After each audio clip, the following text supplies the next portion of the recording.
আজকে রমজান মাস আসলে আমরা অনেকেই মুসল্লি হই আর কি। বিশেষ করে প্রথম রমজানের দিকে তো টুপি পাঞ্জাবির অনেক ছড়াছড়ি, ফজরের নামাজে মসজিদেও জায়গা পাওয়া যায় না। যখন দিন বাড়তে থাকে, রমজানের মানে ডে বাড়তে থাকে, মুসল্লি কমতে থাকে। একজন বলছিল রমজান প্রথম থেকে শেষ পর্যন্ত হলো ইবাদতের সময়। তো রমজানে প্রথম 10 দিন আমাদের দেশে যেটা হয় আর কি কালচার, প্রথম 10 দিন হলো ওই যে বিভিন্ন দ্রব্যাদি যারা বিক্রি করে খাদ্যদ্রব্য সহ তাদের জন্য, তারা এই সময় রমজান আসলে দাম বৃদ্ধি করে দেয়। অথচ বিভিন্ন মুসলিম কান্ট্রি রমজান আসলে তারা আরো কমায় দেয়।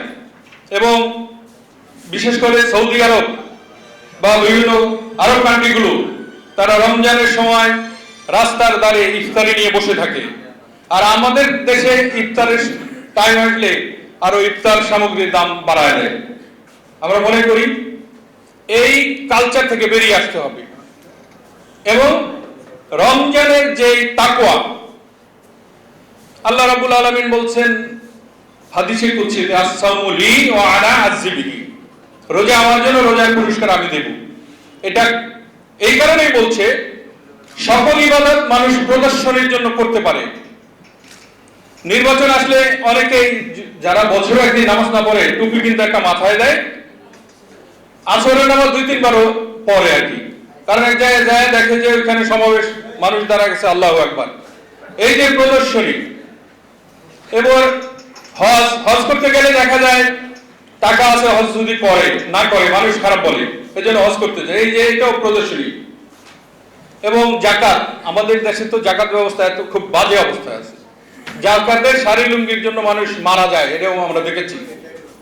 কয়েক বছর আগে আপনারা দেখেছেন না ময়মনসিংহে জাকাতের শাড়ি লুঙ্গি আনতে গিয়ে মানুষ পিষ্ট হয়ে মারা গেছে। অথচ এই জাকাত ব্যবস্থা হলে আজকে এই বছর আমরা যাকে দিলাম সেজন্য আগামী বছর আবার জাকাত দিতে পারে, এটা হলো জাকাতের মূল। আবার দেখা যায় কোরবানি আসলে বড় একটা গরু কিনে গরুর গলায় ঘন্টা লাগায় রাস্তা দিয়ে হাঁটতে থাকে, অমুক জমিদার এই বিরাট গরু কিনছে। এই সকল জিনিস প্রদর্শনী করা যায়, কিন্তু একমাত্র রোজা, আমরা যে রোজা রাখি যদি গোপনে কিছু খাই কেউ তো দেখে না, মানুষ দেখে না, কিন্তু দেখে কে? আল্লাহ। সুতরাং এই আল্লাহ দেখে এই মনে করে কিন্তু আমরা খাই না। এখন ইফতার সামনে দিলে কেউ খাবে? যারা রোজাদার বেরোনদারেও খাবে না, কারণ এটা একটা কালচার। হয়তো গোপনে খাক বা পর্দার আড়ালে খাক, কিন্তু এখন খাবে না। আমরা মনে করছি শুধু এই কারণে আল্লাহ বলছেন যে রোজা আমার জন্য, রোজার পুরস্কার আমি দিব। তো আমি মনে করি এই 11 মাস রমজান আমাদেরকে যে শিক্ষা দিয়েছে, এর আলোকে আমরা ভবিষ্যতে বাকি আরো 11 মাস, এই 1 মাস থেকে শিক্ষা নিয়ে বাকি আরো 11 মাস এইভাবে ভালো মানুষের মতো তাকওয়া অর্জন করব, দুর্নীতি করব না, রাহাজানি করব না, খারাপ কর্ম করব না, কল্যাণের জন্য আমরা কাজ করব।